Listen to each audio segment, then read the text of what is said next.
우리 대표 회장님 원로 목사님께서 하신 말씀이 치마만 입었지 남자다. 여의도 시절에도 하여튼 무슨 일이든지 하여튼 전도하는 일, 또 국민일보 지원하는 일, 그 외에 또 목사님 받드는 일 항상 1등 했습니다. 그래서 연초홍 목사님을 모르면 여의도 사람이 아니었어요. 그만큼 탁월하고 또 강력한 리더십을 갖고 있어서 많은 제자들이 있습니다만은 그 가운데 우리 연추목 목사님을 회장님으로 임명을 하셨어요. 그리고 동시에 천국 가신 다음에 또 본의 아니게 제가 또 임명권을 갖고 임명을 하고 있는데 어쨌든 오늘에 이르기까지 우리 회장님 참 수고 많고 또 인사말 하셨는데 절대 공감합니다. 그리고 오늘 조희준 회장님 오셨는데 기쁨으로 환영하고 말씀 앞서 언급을 하셨지만은 이 개회 예배는 항상 원로 목사님이 오셔서 기꺼이 인도해 주시고 우리에게 위로와 희망과 능력을 부어 주셨는데 오늘은 아드님이 그 영성을 가지고 오셨어요. 우리 쌍수 들고 환영합시다. 기대도 좋습니다. 우리 회장님 말씀한 대로 오늘 행사를 위해서 무엇보다 여러분들이 적극적으로 참여하시고 또 자리를 빛내주신 거 감사드리고 뒷바라지한 모든 임원들과 그리고 손무수 목사님 또 그 아드님 목사님과 우리 밴드 다시 한번 우리 감사의 박수 드립시다. 뭐니 해도 이런 뜻깊은 행사를 갖게 하신 우리 아버지 하나님께 뜨겁게 감사의 영광을 돌리겠습니다. 곁에 있는 분에게 얘기하세요. 참 잘 오셨습니다. 은혜가 될 줄로 믿습니다. 오늘 저는 내 양떼의 마음을 두라 이 같은 제목을 가지고 잠시 함께 은혜 나누고자 합니다. 오늘도 주의 섭리 안에서 특별히 조영기 목사님 제자들의 이름으로 또 우리가 한자리에 모였습니다. 목사님께서 그러하신 것처럼 우리 모두가 다 성령으로 충만함 받게 되기를 바랍니다. 여러분, 목사님은 성령 목회 하시지 않았습니까? 성공적인 목회는 바로 이 길밖에 없어요. 첫째도 성령, 둘째도 성령, 셋째도 성령인 것입니다. 아무리 강조해도 지나치지 않습니다. 오늘 본문을 중심으로 해서 저는 성령 목회가 무엇인가 대표적으로 행하신 분들을 모델 삼아가지고 잠시 언급하고 도전받고 사명을 다지려고 합니다. 오늘 주제가 양떼를 마음에 두라 하였습니다. 첫째로 예수 그리스도의 목양이었던 것입니다. 주님께서 친히 말씀하시기를 너희가 내 마음에 있다 하셨어요. 너 내 안에 있어라는 유명한 연예인의 말도 있지만 그 말의 원조는 바로 예수님이 먼저 하셨어요. 너희가 내 마음에 있다 하였습니다. 다시 말해서 양떼 너희들이 내 안에 있다 하는 겁니다. 따라서 주의 뜻을 받드는 주의 또 일꾼들로서 우리 또한 양떼들이 여러분의 마음에 있어야 될 것입니다. 한 영혼에 대해서 엄청난 가치를 부여하셨습니다. 여러 가지 예를 드셨지만은 대표적으로 99마리 소중한 것 주님이 아시죠. 그러나 그거 못지않게 잃어버린 한 영혼도 소중히 여기셨다는 거예요. 무시하지 않고 포기하지 않았다는 거죠. 비경제적입니다. 99마리를 놔두고 한 마리를 찾아서 나갔다. 시간도 몸도 물질도 들였다. 여러분 이런 정신이 필요하다는 거예요. 한 영혼이라도 더 건지기 위해서 우리가 열심히 주의 복음을 전해야 합니다. 선교해야 합니다. 하나님의 땅을 넓혀 나가야 되는 것입니다. 돈이 많이 드는데요. 돈 들어간 것 비해서 별로 성과가 없는데요. 그렇게 말하면 주님 섭섭합니다. 주님은 한 영혼을 구하기 위해서 하나라도 더 주님의 자녀로 삼기 위해서 몸 바쳐 희생하신 분이신 것입니다. 그렇기 때문에 때를 얻든지 못 얻든지 더 열심히 중단 없이 최선을 다해서 영혼 구원에 매진하는 우리 모두가 되기를 바랍니다. 부활하신 후에 예수님께서 제자들을 찾아오셨어요. 여러분 같으면 부활하셨다면 누굴 찾겠어요? 두말할 필요 없어요. 공생에 시작하고 참 영욕을 같이 했던 그 제자들 제일 먼저 찾아오지 않겠어요? 예수님은 특별히 아내가 있었던 것도 아니고 자식이 있었던 것도 아니고 제일 사랑하는 대상은 바로 첫째 제자들이었던 거죠. 제자들은 허탈한 마음으로 본래 생업이었던 어부 생활로 돌아가 가지고 갈릴리 바다에 그물질하고 있었습니다. 한 마리 고기를 잡지 못했는데 그 아침에 주님께서 나타나셔서 제자들에게 오른쪽에 그물을 던지라 하니 한 마리 밤새도록 고기 잡지 못했던 그 제자들, 예전에 베드로도 그런 경험이 있었는데 그때도 주님이 오셨었어요. 말씀대로 순종하니까 153마리 고기를, 팔뚝만한 고기를 애우게 된 것을 우리가 알죠. 그 전에도 베드로는 만선을 이루었습니다. 여러분, 주님은 우리를 찾아오시는 분이에요. 그리고 부족함을 채워주시는 분이십니다. 배고픔을 채워주시고 가난을 채워주시는 분이신 것입니다. 여기서 중요한 것은 찾아오셨다는 거예요. 여러분, 주님은 오늘도 우리를 찾아오신 거예요. 오늘도 주의 이름으로 이곳에 오게 된 것입니다. 주님께서 말씀할 때 순종한 그 제자들이 153마리 고기를 잡으니까 깜짝 놀랐어요. 제자 중 그 어떤 사람이 주님이시다라고 외쳤어. 순간적으로 베드로가 제일 먼저 바다로 풍덩 들어가 가지고 헤엄을 쳐서 해변가에 앉아 계시는 주님을 아련하게 됩니다. 왜 하필이면 베드로냐? 베드로는 사실 죄책감이 굉장히 강했기 때문입니다. 가룟 유다도 배신은 똑같이 했는데 모르겠어요. 미안한 감이 있었는지 모르겠는데 그가 회개하는 마음이 있었다면 더 주님 앞에 나왔을 거예요. 정말 나올 수 없는 상황이지만 철저히 잘못했다는 것을 회개하고 다시 한번 주님의 마음을 얻기 위해서 뛰어들었을 거예요. 다른 제자 제껴놓고 베드로가 먼저 바다에 뛰어들어서 주님께 갔다는 것은 그 죄책인 미안함이 너무나 컸던 거예요. 주님, 제 마음 아시죠? 제 마음이 이런 거예요. 네가 나를 사랑하느냐? 주님이 아십니다. 3번이나 물어보잖아요. 사랑합니다라고 차마 말할 수 없었어요. 이미 배신해 버렸기 때문에 죽는 데까지 같이 가겠다는데, 그러니 그 말에 대해서 더 이상 할 용기도 없고 체면도 없었던 거죠. 그러니까 주님이 아십니다. 그저 불쌍히 여겨주시고 긍휼히 여겨주시옵소서.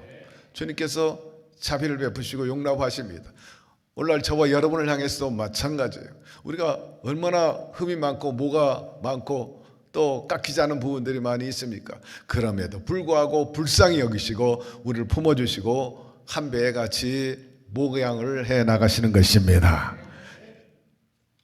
제자들을 위해서 조반을 마련했다는 거예요. 숯불구이를 준비하신 거예요. 밤새도록 추운 바닷속에서 지내다 보니까 얼마나 취해 떨고 배고팠겠어요. 그 현실과 여건을 알고 계셨기 때문에 그 피로를 채워주기 위해서 숯불구이를 하신 거예요. 어떤 청년이 저에게 말하는 거예요. 목사님, 그때 숯불구이가 쇠고기였나요? 돼지고기였나요? 물어보더라고. 아니다, 양고기다. 제가 그렇게 얘기했어요. 왜? 돼지고기는 유대인들이 안 먹기 때문에, 그리고 보편적으로 양을 많이 키우니까 제 나름대로 우스갯소리로 답변을 했습니다. 오늘 우리 몇몇 장로님과 여기 오다가 저 홍천에서 돼지고기 먹고 왔어요. 숯불구이 맛있게 먹고 모처럼 먹었는데, 어쨌든 돼지고기 얘기를 나중에 한 번 더 하려고 합니다. 여기서 얘기하고 싶은 것은 다른 게 아니에요. 주님은 제자를 사랑하고 계시고 형편을 알고 계시며 그 니들을 채워주시는 분이라는 것입니다. 오늘 이 자리에 바로 주님이 그렇게 와 계신 거예요. 목회하다 보니까 얼마나 추워요. 얼마나 배고픕니까? 얼마나 속상합니까? 얼마나 눌려 있습니까? 얼마나 좌절되어 있습니까? 그걸 잘 알고 주님께서 조반을 차려 주신 것입니다. 다시 한번 영성을 새롭게 하고 사명을 굳건히 하고 너 혼자가 아니다. 너희가 내 마음에 있다. 그러니 내가 도와주리라. 다시 한번 격려하고 고무시키기 위해서 오늘 우리에게 조반을 차려주셨어요. 막 기라성 같은 목사님들이 여기 강사로 다 오셨고 또 찬양하고 여러분 앉아 계신 그 모습을 보니까 무게감을 느꼈어요. 참 중후한 분들이 여기 다 모였구나. 제가 보니까 면면이 미니멈 30년 이상 다 목회한 분들이고 40년을 넘어가고 있어요. 여러분 이런 그룹이 많지 않아요. 영목회는 조금 한 단계 더 연륜이 있고 그 다음에 이제 이 영재회인데 보니까 최소한 30년 이상 일개 성상을 넘어가는데 정말 만만치 않습니다. 10년이면 강산이 변했는데 30년, 40년? 이거는 평범하지 않아요. 비범한 것입니다. 그런데도 때로는 지치고 엎어질 때가 있어요. 연약할 때가 있어요. 그때 주님께서 우리를 아직도 연약하게 보시고 긍휼을 가지시고 오늘 이 자리에 불러주신 것입니다. 그때 주님께서 그 조반을 대접한 다음에 하신 말씀이 있어요. 당신이 부활했다는 것을 육체적으로 보여주기 위해서 같이 숯불고기를 드셨어요. 같이 잡수셨다. 내가 그냥 형이상학적으로 혹은 영으로만 부활한 게 아니라 내가 실제적으로 물리적으로 육체적으로 내가 부활했다. 같이 잡수신 것입니다. 여러분 이것은 우리에게 새로운 도전과 용기를 주시기 위함인 겁니다. 제자들에게 다시 한번 사명을 다지고 자신감을 불어넣는 거예요. 이 부활의 사건은 만물이 새롭게 되는 시그널이었다 하는 것입니다. 오늘도 부활하신 그 주님과 더불어서 영으로 오신 성령과 더불어서 마음을 새롭게 하고 변화를 받아 하나님 기뻐하시고 온전한 뜻을 위해서 매진해 나가는 우리 영재의 동지들이 되기를 바랍니다. 우리 신앙생활이 날마다 부활의 영인 성령과 더불어 새로워져야 되는 거예요. 새로운 창조적인 역사, 진취적인 역사 여러분 이루어 나가야 되는 것입니다. 주님께서 하신 말씀이 믿는 자들에게 능치 못할 일이 없느니라. 이것이 결국 이 부활을 통해서 강력하게 대변해 주고 있는 거예요. 부활 사건을 통해서 할 수 없는 것도 할 수 있게 만들어 주신 분이신 것입니다. 상상할 수 없는 일이죠. 죽었다 살아났다. 따라서 부활의 성령과 함께 나가면 주님이 하신 말씀 그대로 너희가 나보다 큰 일을 하리라. 그 말씀 그대로 조용히 목사님이 그렇게 큰 일 많이 하셨어요. 예수님은 팔레스타인 안에서 공생애를 보냈지만 우리 조용히 목사님은 5대양 6대주에 나갔어. 그야말로 수많은 영혼들에게 복음을 전하고 한계교회 세우는 것도 만만치 않은데 국내외 1,000교회를 세웠어. 여러분 알다시피 제자들이 얼마나 많고 얼마나 많은 교회를 세웠어요. 얼마나 참 큰 도시마다 다 큰 교회는 제자교회. 세계적으로도 마찬가지예요. 기라성 같은 주의 종들을 많이 키운 것을 생각해 봅니다. 여러분 부활하신 그 주님이 영으로 우리에게 말씀하십니다. 내가 지금 너희와 함께 있느니라. 다시 한번 그분과 더불어서 세상 끝날까지 우리를 도우시고 또 이끌어 주신다 하시니 힘을 내시기를 바랍니다. 조반을 준비해서 우리를 먹이시면서 계속해서 내가 너희를 먹인 것처럼 내 양을 먹이라, 내 양을 먹이라 하신 그대로 우리가 우리 양떼를 마음에 두고 힘차게 살찌게 하고 배부르게 하고 정말 신앙과 삶과 목회 만족과 성취감을 누리는 저와 여러분 되기를 축복합니다. 두 번째 사도 바울의 목회 그 영성에 대해서 언급을 해봅니다. 조용기 목사님께서 가장 좋아하시는 그 사도나 제자가 있다면 바로 사도 바울이죠. 목사님 목회 중반에 당신의 닉네임을 폴조라고 그랬어요. 예. 그만큼 바울을 사모하고 롤 모델로 삼았는데 그렇게 조 목사님께서 사모하고 롤 모델로 삼았던 사도 바울의 그 목회와 영성은 어떤 것이냐.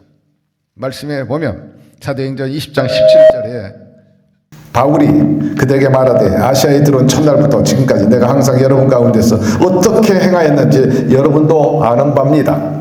그러니까 바울이 어떻게 목회했는지에 대해서 잠깐 언급을 하는데, 곧 겸손과 눈물이며 유대인의 간계로 말미암아 당한 시험을 참고, 자, 겸손과 눈물, 그리고 간계와 핍박에서 참고 인내하고 주를 섬긴 것과 유익한 것은 무엇이든지 양떼를 위해서 공급했다. 자, 공중 앞에서나 각 집에서 꺼리낌 없이 여러분들에게 전하여 가르치고 유대인과 헬라인들에게 하나님에 대한 회개와 우리 주 예수 그리스도에 대한 믿음을 증언한 것이라.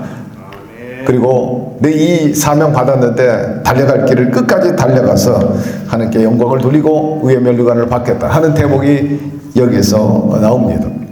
겸손과 눈물로 했다 하는 거예요. 19절에 겸손은 알다시피 내 자신을 비우고 낮추는 것 아니겠습니까? 바울은 최고 학문에서 수학한 사람이고 또 국보급 차기, 굉장히 정치인으로도 유력할 수 있는 사람입니다. 상위 1%에 들어가는 분입니다. 그런데 스스로 자기를 낮췄다. 그래서 사울, 큰 자에서 바울, 작은 자라는 이름을 스스로 가졌습니다. 복음 때문에 이분은 때로는 헐벗고 굶주리고 또 유대인들에게 돌 팔매를 맞고 그런 과정 속에서 손수 텐트를 만들어 가지고 생업을 이어간 것을 우리가 알 수가 있어요. 그런 그분이 자신을 많이 낮췄는데 스스로 말하기를 나는 만물의 찌꺼기라 친히 그렇게 말합니다. 지금까지 세상의 더러운 것과 만물의 찌꺼기같이 되었도다.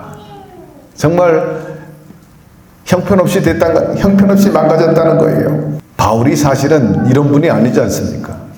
스펙이나 가문이나 사회적인 신분에 있어서는 정말 대단한 분입니다. 그러나 만물의 더러운 것과 찌꺼기같이 되었다. 사실 저와 여러분 살펴보세요. 여러분도 한가락하는 분들입니다. 스펙도 대단합니다. 교회 가면 가르치는 자, 집에 가면은 또 사랑하는 자식들에게 어머니가 되고 아버지가 되고 사랑받는 남편과 사랑받는 아내가 아닙니까? 그런데 주의 종이라는 이름 때문에 얼마나 여러분들이 스스로 낮아지고 또 낮춰진 일을 하고 있나요? 왜 그렇습니까? 우리가 세상일 사람의 일을 하는 것이 아니라 주의 일을 하기 때문인 것입니다. 주님께서 그렇게 하셨기 때문에 제자의 발을 다 씻겨 주셨어요. 모든 것들을 다 내놓으셨어요. 다시 한번 우리 사명자의 그 자세와 그리고 주님이 우리를 향한 뜻을 견지해 나가게 되기를 바랍니다. 나는 마음이 겸손하고 온유하니 내 먹이를 메고 내게 나와 배우라. 여기에 보면 섬긴다는 말이 나옵니다. 내가 주를 섬기고 성도를 섬겼다. 여러분, 주께서는 섬김을 받기 이전에 섬김을 위해서 오셨다 그렇게 말씀하고 있지 않습니까? 우리 모두도 주님의 제자로서 거기에 합당하게 섬기고 또 정말 그들을 위해서 눈물을 뿌리면서 때로는 예루살렘 성을 향해서 우시기도 하시고 애통한 마음을 가졌었는데 그렇게 살게 되기를 바랍니다. 사도 바울도 역시 큰 환난과 애통한 마음이 있어 많은 눈물로 너에게 이 글을 썼다라고 고린도 후서 그 전문에 나옵니다. 이 글을 쓴 건 내가 눈물로 호소하기 위해서 이 복음서를 썼다 이렇게 말하는데 왜 눈물로 그렇게 했느냐? 뭐 두말할 필요 없어요. 뜨거운 사랑 때문인 것입니다. 때로는 맞아가면서 감옥에 가면서도 눈물로 영혼 구원을 위해서 또 함께했던 성도들을 위해서 기도하고 애썼다. 스데반도 죽어가면서 호소했죠. 바울은 믿음 생활 잘 못하는 사람들에게 눈물로 기도하면서 나 같은 죄인도 이렇게 변화받고 새로워졌다. 나의 나된 것은 주의 은혜라 하면서 감사의 눈물을 흘렸던 것을 기억하시기 바랍니다. 여러분 얼마나 눈물을 흘리고 계시는가? 눈물 흘릴 거예요. 수도 없지 뭐. 조영희 목사님이 실제로 나는 펑펑 우는 걸 2번 봤어요. 팡팡 우셨어요. 한 번은 이용 목사님과 나하고 셋이 앉아있을 때 그렇게 우시더라고. 우리 2 사람 손을 잡고 우셨어요. 같이 울었어요. 한 번은 순복음 선교회 이사회 때 한 번 우시더라고요. 제가 기억은 한 4번 정도 우신 것을 직접 보았습니다. 오늘 같이 온 우리 장로님들과 함께 잠깐 위에 산책 갔다가 큰 고목이 넘어져 있어요. 예, 완전히 뭐 부러지거나 아직도 그 흔적은 있는데 안에가 비어 있더라고요. 제가 장로님들에게 여러 번 잘 아는 우스갯소리였죠. 어느 목사님이 어느 고목 앞에 가가지고 측은히 그 쓰러진 고목을 보면서 나무야 너는 목회도 안 하는데 왜 이렇게 속이 썩었냐. 유명한 유머가 있어요. 목회하고 있는 여러분 얼마나 속이 썩어 있습니까? 얼마나 힘이 듭니까? 얼마나 눈물을 뿌립니까? 저도 목사님 앞에 가가지고 목사님 앞에 펑펑 운 적이 있었어요. 목사님 안아주시더라고. 힘내라. 나도 그랬다. 예, 예. 아무개가 그렇게 속을 썩히더라. 예. 여러분 사도 바울은 이런 말로 다 할 수 없고 주님도 눈물로써 기도한 것이 한두 번이 아닌 것입니다. 그러나 주님이 우리 그 눈물을 기억하고 계시다는 겁니다. 그 눈물이 기쁨의 눈물로 변화시켜 준다는 희망이 있지 않습니까? 힘을 얻게 되기를 바랍니다. 우리가 노래한 것처럼 비바람이 갈 길 막아도 나는 가리 주의 길을 가리 눈보라 길 가려도 주의 길을 가리 그 길은 영광의 길, 그 길은 승리의 길. 나를 구원하신 주님이 십자가를 지고 가신 길. 나는 가리라 주의 길을 가리라 주님 발자취에 따라 나는 가리라. 이따 한번 우리 부릅시다. 제가 부탁을 했어요. 어렵고 괴로울 때마다 여러분 찬성하며 이겨나가게 되기를 바랍니다. 너의 믿음을 굳건히 하여 이겨나가라고 말씀하고 있어요. 사도 바울은 또 후회함이 없이 최선을 다했다 그렇게 말하고 있습니다. 특별히 유익한 것은 무엇인지 공중 앞에서나 각 집에서 꺼리낌 없이 여러분에게 전하여 가르쳤다. 목양을 위해서 유감 없이 미련 없이 정말 후회 없이 최선을 다했다는 거죠. 우리가 그렇게 목회해야 합니다. 그랬기 때문에 바울은 나를 위해서 의의 면류관이 기다리고 있다는 아주 만족스러운 성취감을 표현하는 그런 고백을 하지 않습니까? 득이 만만하게 나를 위해서 이렇게 의의 면류관이 기다리고 있다 확신했어요. 장기래 박사 나름대로 열심히 주를 섬겼죠. 마지막 유언이 내 묘비에 주님을 섬기다 간 사람이라고 써주세요. 대단한 그 요구입니다. 여러분 저와 함께 우리 묘부에도 그렇게 기록되기를 기대합니다. 세 번째 조영기 목사님의 영성과 목회 이미 우리가 다 아는 바입니다. 정말 부름의 사명을 위해 열과성을 다했죠. 불철주야 5대양 6대주를 떼어나시 너무 뛰셔가지고 너무 일찍이 몸이 많이 상하신 게 사실입니다. 사도 바울을 롤 모델로 삼았습니다. 바울처럼 성령 목회했습니다. 더 나아가서 성령의 지혜와 영감을 받아가지고 우리가 잘 알다시피 오중복음과 삼중축복 4차원의 영성과 7대 신앙 이 목회 철학을 정립하셨고 이 모두는 다 성경에 기록되어 있는 그 말씀의 요약 그리고 도식화한 겁니다. 조 목사님 처음 목회하실 때 정말 어려운 때입니다. 5명 놓고 시작했다 우리 회장님 언급했는데 그렇지 않습니까? 악천고투입니다. 그러나 성령 받아버려서 열과 성을 다하게 되니까 하늘은 스스로 돕는 자를 돕는다고 많은 기사와 이적을 나타낸 것을 알 수가 있는 거죠. 여러분 다시 한번 조 목사님이 성령님 중심으로 산 것처럼 우리 모두도 성령 목회 하십시다. 주님이 잡고 계세요. 주님이 적당히 잡는 게 아니에요. 나와 함께 가자 할 때 여러분 손잡고 가지만 그러나 주님이 잡을 때는 이렇게 손으로 잡는 게 아니라 어떻게 잡는다 그래? 팔뚝을 잡는 거예요. 예, 이렇게 손 잡으면 뿌리치면 떨어져. 시련이 오면 놓칠 수도 있어. 그러나 주님은 이렇게 잡아. 아무리 뿌리쳐도 안 빠져. 한번 잡아봐야 돼. 안 빠져. 주님이 이렇게 잡고 있는 거예요. 이렇게 잡으면 치면 떨어져. 지금 성령님이 여러분 그렇게 잡고 계세요. 그러므로 놓쳤다고 생각하지 말고 여러분이 놓쳐도 주님은 여러분 팔뚝을 잡고 계시다는 거예요. 다시 한번 수봄의 높은 그런 부흥의 깃발을 날리게 되기를 바라고, 저희 아들이 아프리카 선교사 나가 있는데 깜짝 놀라는 것은 아프리카 전역 다녀보니까 조 목사님 명성이 얼마나 자자하고 지금도 영향력이 있는지, 조 목사님 이름만 되면 다 통하고, 조 목사님 제자라는 이름 하나면 대접을 잘 받고 계세요. 실제적으로 깜짝 놀랄 일입니다. 우리나라 수복음 존재감이 미미할 때 조 목사님께서 그야말로 혜성처럼 나타나가지고 우리 교단을 크게 업그레이드하고 세계적인 교단, 세계적인 교회 그 위상을 알린 것을 우리가 기억합니다. 저와 함께 같이 공부한 목사님 한 분 계세요. 노모 목사님이에요. 우리 회장님은 잘 아실 거예요. 국민일보에서 같이 일을 하다가 이제 우리 교단을 떠났어요. 여러 가지 불순종한 거죠, 사실은. 그래가지고 장로교단을 갔는데 여기서 목사 안수 받았는데 장로교단 가가지고 또 안수를 받은 거예요, 통합으로. 이번은 고려대학 나와가지고 동아일보에서부터 시작을 해가지고 TBC 그리고 KBS까지 가고, 또 기자뿐만 아니라 앵커도 하고 그리고 심의위원도 하시고, 그러다가 이제 그 과정 속에서 주회종이 돼가지고 저기 같이 동기생으로 있다가 공교롭게 같이 국민의회에 들어와서 임원을 맡고 계셨는데 어느 날 갑자기 장로교단을 갔어. 아주 기분 나쁜 게 뭐냐면 우리 교단에서 안수 받은 사람이 저 통합 측 가가지고 또 안수를 받은 거예요. 저 사람 정신없는 사람이라. 우리 자존감이 너무너무 상한 거예요. 그런데 어떻게 됐느냐? 존재감이 없는 거야.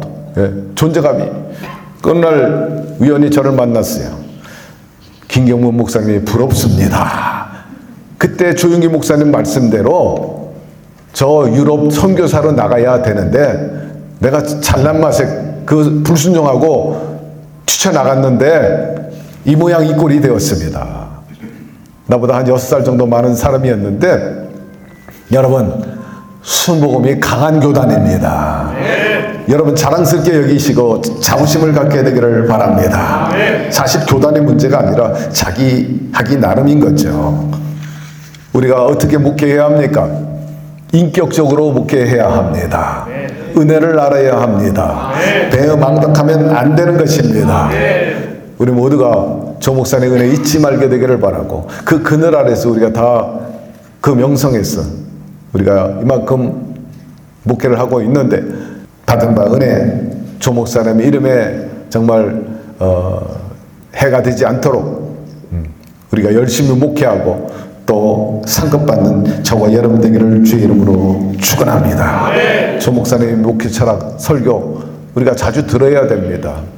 그분이 우리 안에 있고 우리가 그분 안에 있지 않습니까? 우리 장로님들도 여기 몇 분 와 계시지만은 저는 1년에 여러 번 조 목사님 설교를 주일날도 틀고 또 때로는 특별 새벽 기도 때도 틀고, 누가 말하더라고요. 김경문 목사가 조윤기 목사님 설교 제일 많이 공공예배, 정신예배 많이 튼다.